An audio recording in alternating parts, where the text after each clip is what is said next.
Thank you. Hi. Gosh, if I had known I was going to come after Caitlin and her erection-bearing parents, I might not have said yes, but I'm glad to be here. Okay.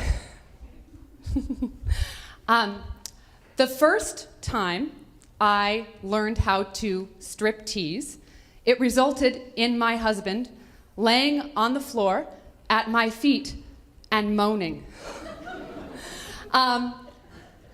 It didn't happen exactly the way you might think, and I want to clarify about my learning to strip-tease. See, in my marriage, my husband and I like to geek out on things together. He was a big geek. He is a man who, to this day, owns a pizza cutter in the shape of the Star Trek Enterprise. Okay? Yes. And we enjoyed geeking out on things together. We loved Joss Whedon and watched all of Buffy, but he was a bigger geek than I because he went on and watched all of Angel while I slept on his lap. Big geek. And we also geeked out on other things too. We got really into self-defense for a while. And I went and took, I don't know if I'm allowed to say this in Marin County, I learned how to shoot a gun. We read books. We read books about self-defense. He got me this really cool fuchsia pocket knife that I wore in my hip pocket so I would feel okay walking in the Tenderloin at night. We geeked out on self-defense. And by the time I was 30, we'd been married about 3 years, and we were great friends. We were doing all of these geeky things together, you know. But I was feeling like we needed something else. Like, we needed something more in our lives, in our relationship together. And together, we made the choice to kind of geek out on sex.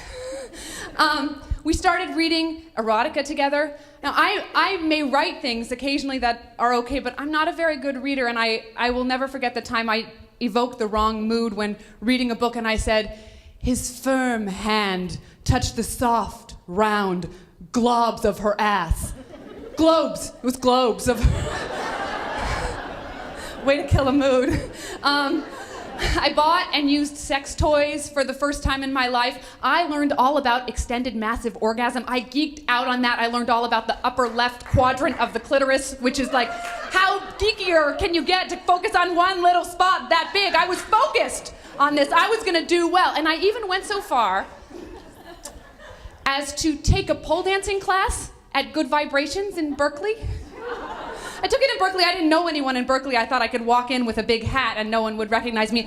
I have crawled across the floor of the carpet at Good Vibrations in Berkeley. I got tested afterwards.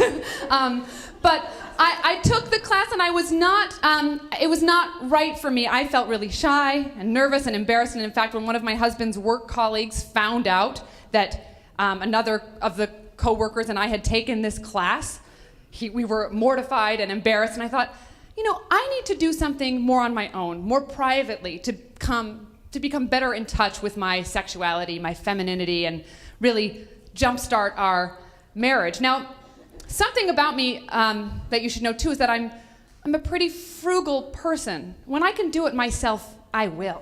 I had already had great success with exercise videos, you know, lifting and firming to a firmer, tighter, whatever, glob.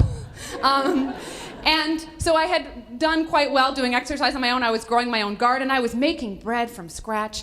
And when I wanted a new book, unless it was a book about extended massive orgasm, which I kind of wanted my own copy of, I would go to the library to get a book.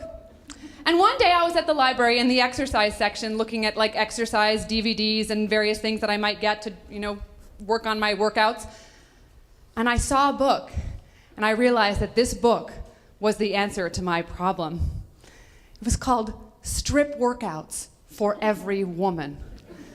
And I could get it at the library. It would be free. No one would know about it. Unlike a checking account, which is joint, a library card is totally private. It was my own special secret. And by the way, I checked, it is not in stock at this library, but the call number is 613.7. Natasha was nice enough to help me look it up, so they can order it if you're interested. Just saying. So for a week, I practiced my strip workouts in the privacy of my exercise room / home office. I practiced by myself without letting anyone know, you know? On page 34, I did my hip circles deep and low and channeled the goddess of days past. On page 88, I practiced the S-walk, which was kind of like this drunk frat girl, sorority girl, crazy walk. I got really good at that, even without alcohol. I journaled about my erotic creature, I got in touch with how I might really feel dancing around a fire, naked, breasts dangling pendulously. I thought about what my stripper name might be. Ruby. Okay? I was finally prepared to do this strip-tease for my husband, and I was really, really excited. So I put him in the sexiest room in the house, the exercise room / home office, in a rolly chair. I kind of shoved him in the corner, and even though it was about noon on a Saturday, I closed the blinds so it would be that kind of unflattering dim light that's not quite dark and not quite light, just makes everyone look pasty and yellow, because I thought that would be a good idea. And I sat him in the chair and I turned on Portishead really loud on my computer speaker so it was extra tinny with not a lot of bass at all, because hot, right? And he was a little bit confused, but I kind of laid the book out on the desk and went, oh yeah, this is what I'm doing right now. And the music is blaring and I'm feeling the music and I'm getting in touch with my erotic creature. And for a little while, it's going really well. He's looking at me and smiling and engaged, and he looks kind of into it. I'm getting really excited, and I remember from page 129 to do the peekaboo pullover with my shirt. I'm pulling it up slowly, and I remember to just peek out under the shirt for a second, just to see that I'm there. And I take the shirt and toss it aside, because who needs a shirt anyway, darn it. And I start doing my S-walk, really slow and drunkenly. And I'm looking hot, I feel great. My erotic creature is on fire, right? And I slowly move my hand toward the waistband of my pants, right?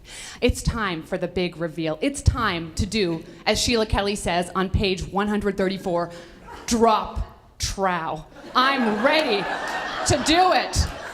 I tease my fingers around the buttons so slowly, tauntingly. I finally open button by button, and I still have his attention. He is awake, he is not sleeping, and he is looking at me. We are connecting, and I am hot. So I'm unbuttoning my pants, and I turn around for a minute so we can glimpse just, the top of my underwear coming out of my pants, and I ease the pants down slowly over my hips, and the song's not over yet, so my timing is good. And I'm easing the pants down and my underwear is showing and my hips are undulating with thousands of years of goddess energy flowing through my being. And I get my pants down around my ankles, and this is the hard part, ladies, gentlemen, if you've ever tried to do this, the stomp on one leg to try and get the other leg out. But I managed to do the stomp off with mild success and very little drama. I got them mostly off. My pants were dangling off one leg. And I thought, I know what I'll do. You're supposed to have a flourish every now and again. That's what the book said. I'll just give a little flourish. And I kicked my pants, and as I'm doing my S-walk away from him so he can check out my ass, my globs, I hear this, oh. I go, oh my God, I really am hot. He is so turned on right now. He has never made a noise like that before. Wow! We really do peak in our 30s as women. Fantastic, yay! Years of wonderfulness to look forward to. And then I hear the sound again, slightly more melancholy. Oh! Enough so that I kind of turn around, still with the seductive face. And I look and I see him on the floor, sprawled, holding his calf, screaming. The pocket knife that I had tucked in my pants, just in case I needed it in self-defense, had flown out of the pants in my flourish of, pant kicking. Thankfully had not opened, but the hard metal and plastic had smashed him in the shin, and he lay on the floor moaning, and I tried for a minute to recover. Page 125 said, improvise, So I tried to do some hip circles really close in his face. He did not appreciate it. And I finally had to give up. I finally had to throw in the towel and admit that it didn't work. And in that moment, I learned two things. One, my husband was not a masochist. And two, I learned to have gratitude for all the hobbies we'd been into previously, because I was feeling really grateful for the erotica and the sex toys, because I clearly wasn't getting any from him that night. Thank you.